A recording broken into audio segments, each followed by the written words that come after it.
so the question is, can 60 gigahertz go more than 10 meters? And what can go more than 10 meters? So if you are trying to transmit high definition, 1080p, highest quality content, we have said that you can do that out to 10 meters and in room. All right? If you try to send that 1080p high definition content through a wall into the next room, the data rate supported by WirelessHD goes down. And it goes down enough that the high definition content, 1080p, cannot be supported. So that means you cannot take that high definition 1080p uncompressed movie out of the room. If your house happens to be the size, or one room is the size of a football field or a soccer field, which you would be very lucky. But if it's a very, very large space, maybe as large as the convention hall, there is no limitation per se on the technology for distance. Naturally, like any wireless technology, with more and more distance, the data rate will go down. And at some point, it will not support highest quality content.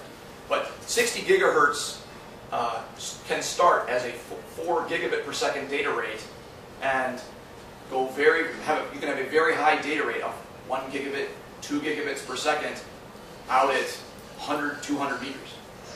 Very good performance.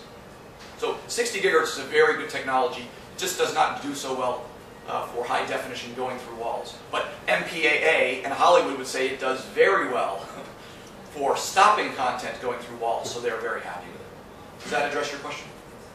Thank you. The people, what do you manage, their network? So the question is, will consumers be able to manage and configure their network as they so choose? Yes?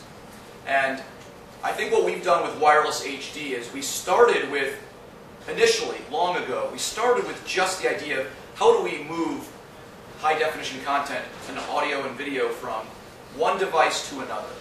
And then we talked to consumers, we talked to the press, we talked to analysts, and we found that that by itself is not enough. There needs to be more. There needs to be multiple devices in a wireless video area network, how all the devices interact.